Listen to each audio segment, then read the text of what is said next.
स्वागत है आप सभी का इस वीडियो पे। मैंने प्रीवियस ईयर क्वेश्चन का एनालिसिस किया था, आप सभी ने उसको देख लिया होगा उम्मीद है। तो उसमें हमने दो पार्ट में किया था, सीजी और इंडिया के। तो जब हमने ये एनालिसिस किया था आज से 3 मंथ पहले, तो उस समय अमेंडेड आंसर नहीं आए थे। तो आप सभी को पता है जब अमेंडेड मॉडल आंसर आता है तो 10 क्वेश्चन या 10 से ज़्यादा क्वेश्चन ऊपर नीचे होते हैं लगभग, ठीक है। तो हम इस वीडियो में बात करेंगे, ये मेरी जिम्मेदारी है कि आप लोगों को मैं बताऊं कि क्या क्या चेंज हुआ है, ताकि आप एग्ज़ाम हॉल में एक सही इन्फॉर्मेशन के साथ जाएं। इसके अलावा हम यही बात करेंगे कि जो विलोपित क्वेश्चन होते हैं उससे आपके फाइनल मार्क्स पर कितना प्रभाव पड़ता है और इस प्रभाव से बचने के लिए आपको क्या करना चाहिए। इसके अलावा फाइंडिंग्स एंड लर्निंग आउटकम्स की हम बात करेंगे अंतिम में, कि इससे हमको क्या क्या सीखने को मिलता है और हम ऐसा क्या क्या करें ताकि इस प्रभाव से हम बचे रहें। तो वीडियो को अंत तक देखिएगा। चलिए स्टार्ट करते हैं फटाफट। तो पहला क्वेश्चन जो डिलीट हुआ है वो है आपका ये मिहिर भोज वाला। ये पहले भी बहुत डीप था, बहुत लोग बोल रहे थे कि इतना डीप नहीं पढ़ेंगे या कैसे करेंगे क्या करेंगे। तो इसका आंसर पहले लिया था बी, बट अभी इसको डिलीट कर दिया गया है। तो इसमें हम ज़्यादा कंक्लूजन कुछ निकाल नहीं सकते हैं, ठीक है। अगला क्वेश्चन है आपका ये भी बहुत डीप क्वेश्चन था, ठीक है। गोवा चर्च के प्राधिकारियों ने 1595 में जिन पादरियों को अकबर के पास ईसाई धर्म के बारे में, मतलब फलाना नेम करना बहुत दिया था, बहुत डीप है, इतना डीप कोई पढ़ नहीं पाता है। हालांकि स्पेक्ट्रम वगैरह में दिया है। जो लोग सेलेक्ट हुए हैं वो लोग भी इस क्वेश्चन को नहीं बनाए थे, ठीक है। मैं ऐसे लोगों को जानता हूँ जो लोग पोस्ट में अभी, लेकिन इस क्वेश्चन को वो लोग भी नहीं बना पाए थे। तो हमको क्या करना है, हमको देखना है, इसका आंसर देखना है, ताकि हमको अगर रिपीट हो क्वेश्चन तो हमको बनाना है। पहले इसका आंसर लिया था डी। इसका मतलब ये था कि इसमें पूछा है क्या सही है, तो इसमें ये था कि तीनों पहले सही माना था। ये भी सही माना था कि यह गोवा चर्च प्राधिकारियों द्वारा अकबर के दरबार में भेजा गया तीसरा मिशन था। तो ये तीसरा मिशन था, ठीक है। 1595 वाला मिशन आपका तीसरा मिशन था। यह मिशन अकबर से लाहौर में मिला था, यह भी सही है। और याद रखिएगा पहले इसमें जो लिया गया था कि इस मिशन में एंटोनियो मॉन्सरेट शामिल थे, तो पहले इनको शामिल माना गया था, अब इनको नहीं माना गया क्योंकि आंसर को चेंज करके अमेंड करके क्या ले लिया गया है, बी ले लिया गया है, ठीक है। तो इसको भूल जाइए, इसको याद रखिए। अब देखिए, इसको हम अगर ज़्यादा डीप में जाएंगे, इसके बारे में चर्चा करेंगे और बहुत जगह पीएचडी करेंगे इसके बारे में, तो हमको पता चलेगा कि क्यों ऐसा किया गया है। लेकिन बस इतना याद रखिए, एंटोनियो मॉन्सरेट शामिल नहीं थे इस मिशन में। अगर रिपीट होता है तो आपको ये पता रहे लाहौर में मिला था और ये तीसरा मिशन था, ठीक है। तो ये आपका पहला अमेंडेड आंसर था। चलिए आगे बढ़ते हैं। ये वाला देखिए तो सबको पता था, it is a very obvious fact.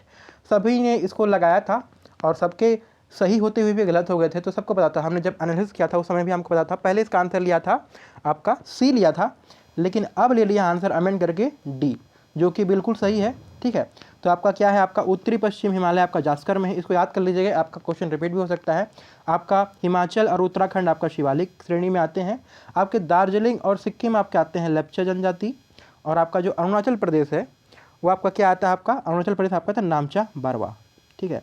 तो ऐसे करके जो डी है इसका सही आंसर है। और ये पहले ये यही होना चाहिए था, लेकिन इसको कुछ कारणों से अलग ले लिया था, ठीक है। तो ये बहुत ऑब्वियस फैक्ट था, इसको याद रखेंगे, याद कर लेंगे। क्वेश्चन बाद में भी रिपीट हो सकता है, ठीक है। चलिए आगे बढ़ते हैं।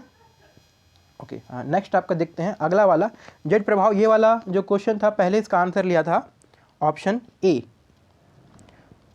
और अभी इसका ऑप्शन ले लिया। पहले लिया था कि ये सही, मतलब कि ये वाले और ये वाले को सही माना था, तीसरे वाले को गलत माना था। लेकिन दाव आपत्ति के बाद पता नहीं लोगों ने ऐसा क्या दाव आपत्ति कर दिया कि जो सी वाला है इसको भी सही ले लिया गया है। तो अब ये वाला आंसर है, इसको भूल जाइए, मतलब ये भी सही है।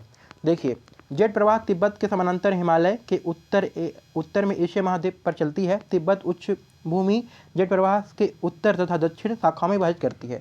तो यहाँ पे एक तिब्बत की उच्च भूमि है, इधर से आ रही है हवा, उसको ऐसा करके और ऐसा करके डिवाइड करेगी। हमने जो पहले देखा था उसके हिसाब से जेट प्रवाह का उत्तरी शाखा भारत में जाड़े की महत्वपूर्ण भूमिका निभाता है। तो उसका उत्तरी शाखा क्या हो गया, ये वाला हो गया, ठीक है, उत्तरी नॉर्थन वाला।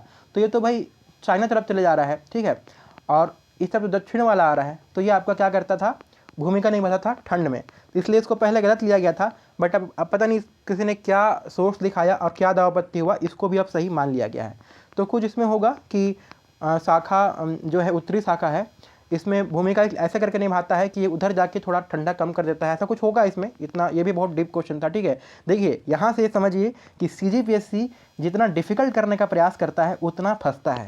ठीक है। देखिए तीनों क्वेश्चन डिफ़िकल्ट वाले में ही फंसा है और इसको अमेंड करना पड़ा है, ठीक है। तो और उम्मीद है कि इस बार थोड़े से ऐसे क्वेश्चन कम आएंगे क्योंकि ओपी चौधरी सर ने बोला है कि इस बार अमेंडमेंट की संख्या कम रहेगी। चलिए आगे बढ़ते हैं, नेक्स्ट क्वेश्चन देखते हैं। ये वाला क्वेश्चन जो डिलीट हुआ है इस पर आपका ये पहले इसका आंसर लिया गया था आपका डी।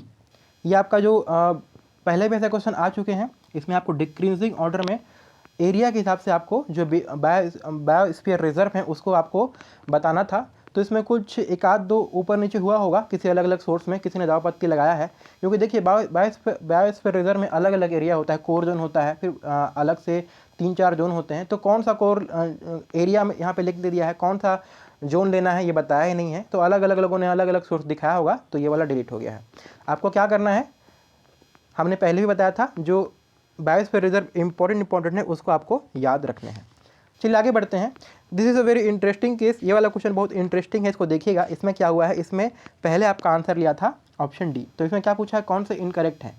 तो पहले अकॉर्डिंग टू CGPSC सारे करेक्ट थे, लेकिन अब आंसर को चेंज करके ऑप्शन बी ले लिया है। इसको समझिए, this is very very interesting. तो मैंने जब गूगल किया और मैंने देखा कि सेहत का फुल फॉर्म क्या है, तो सेहत का फुल फॉर्म है आपका social Endeavour for health care and telemedicine.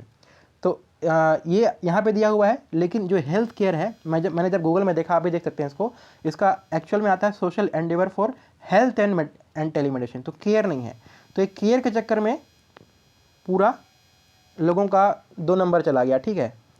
ये जो लोग इतना भाई डीप कोई देख नहीं पाता है, और केयर और हेल्थ केयर हो सकता है कि उनकी त्रुटि हो, क्योंकि शुरू में तो उन्होंने यही लिया था। शुरू में तो उन्होंने जब क्वेश्चन बनाया था तो यही सोच के बनाया था कि ये सही होगा, लेकिन बाद में उनको गलत करना पड़ा क्योंकि लोगों ने दाव पत्ती लगाया और बाद में देखा कि हेल्थ केयर ना होके हेल्थ है, इसलिए यहाँ पे गलत हो गया है, ठीक है। तो देखिए काफ़ी डीप है, हालांकि सबने इसको नन ऑफ दिस ही लगाया था और कुछ किसी ने सेहत लगा दिया होगा, मतलब उसने भी दाव पत्ती किया और ये चेंज हो गया। नेक्स्ट देखते हैं आपका अगला वाला। ये वाला भी कंट्रोवर्शियल था। इसमें पहले आपका आंसर लिया था ऑप्शन बी लिया था, मतलब इसने पूछा क्या गलत है, ठीक है। तो पहले सिर्फ ये माना था कि सिर्फ 3 सही है और 1 और 2 गलत है, लेकिन अब आंसर लिया है आपका अमेंडेड ऑप्शन 2 और ऑप्शन डी ओनली 2।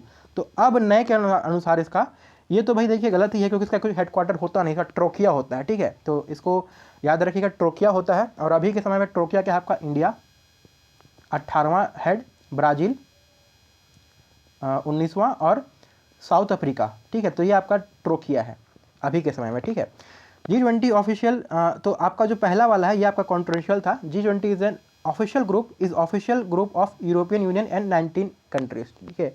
देखिए ये वाला आपका ऑफिशियल इनफॉर्मल में कन्फ्यूजन हो रहा था, बाद में किसी ने दाव पत्ती लगा के इसको सही करा दिया। तो आप मान के चलिए ये सही है, ये सही है, ये गलत है। हालांकि अगर वर्तमान परिप्रेक्ष्य में देखें तो ये भी आपको गलत हो जाता है, क्योंकि अब G20 यूरोपियन यूनियन और अफ्रीकन यूनियन और 19 देश का हो गया, मतलब एक्चुअल में अभी क्या बन गया है, G21 बन गया है, ठीक है।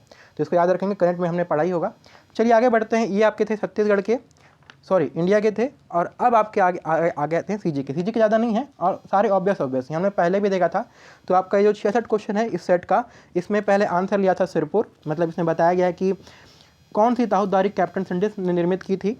तो सैंडिस ने हमने पढ़ा है कि उन्होंने लोरमी और तरंगा को निर्मित की थी, जो कि ऑप्शन में है ही नहीं, इसलिए ये क्वेश्चन हो गया डिलीट, ठीक है।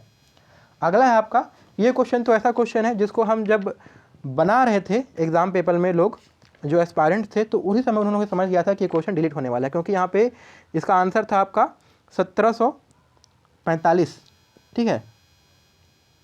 1745 इसमें क्वेश्चन आपका है कि कलचुरी शासक रघुनाथ सिंह को अपदस्थ कर रघुजी को वहाँ का शासन प्रशासक बनाया गया। 1745 होना चाहिए, लेकिन गलती से त्रुटिपूर्वक 17 की जगह 19 लिख दिया गया है, इसलिए आपका ये डिलीट हो गया, ठीक है।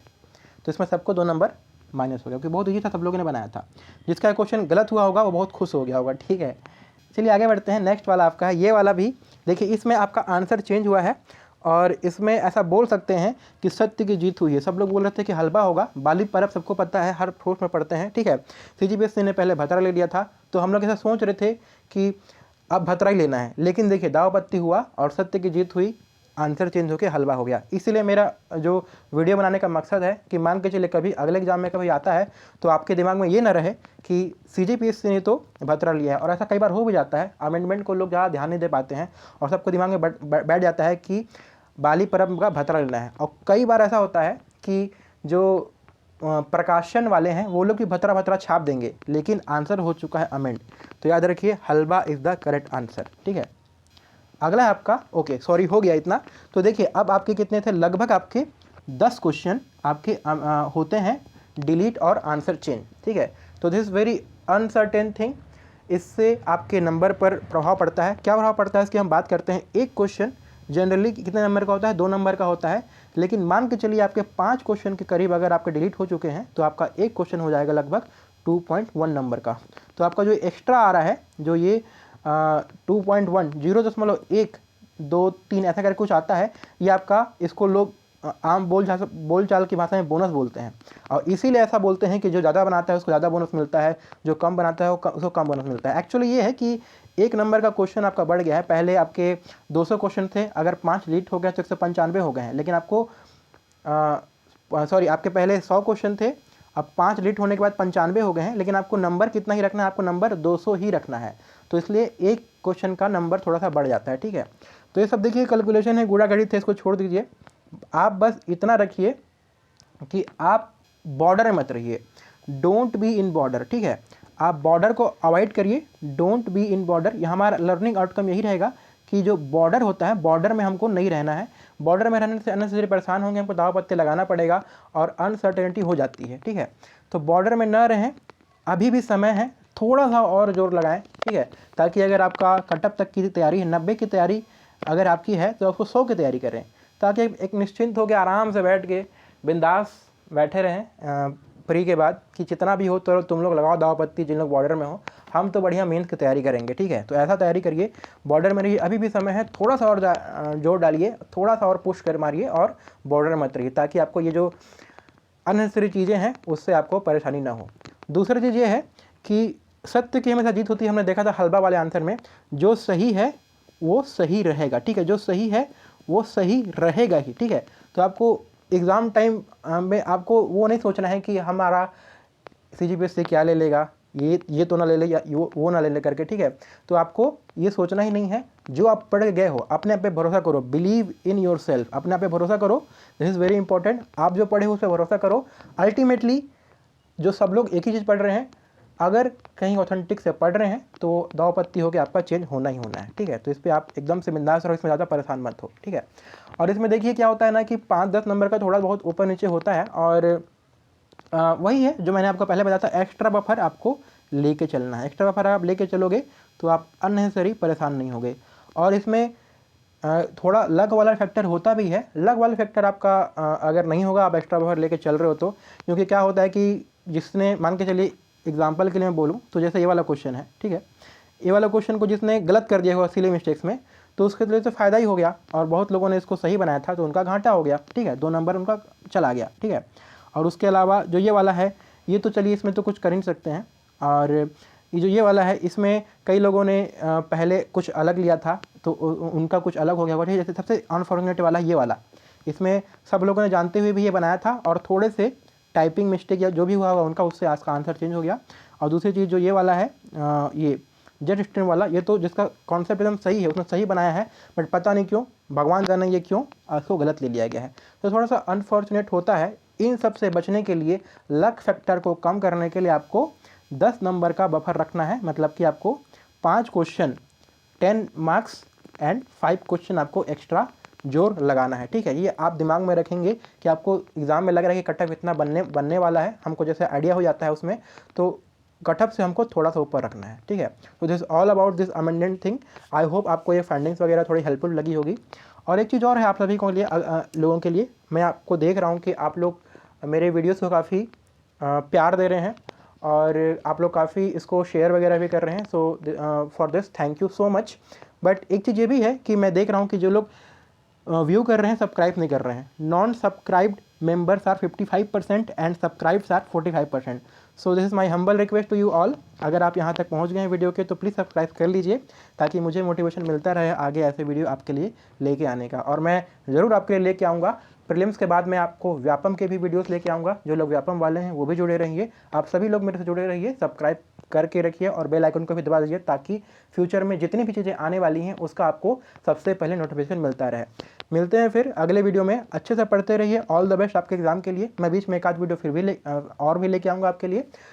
बट अभी के लिए ऑल द बेस्ट। अच्छे से पढ़िए, हार मत मानिए। Don't give up until the day of war. युद्ध से पहले हार मत मानिए। आपका युद्ध है 11 फरवरी को, उसके लिए ऑल द बेस्ट। अच्छे से पढ़िए। Bye bye and take care.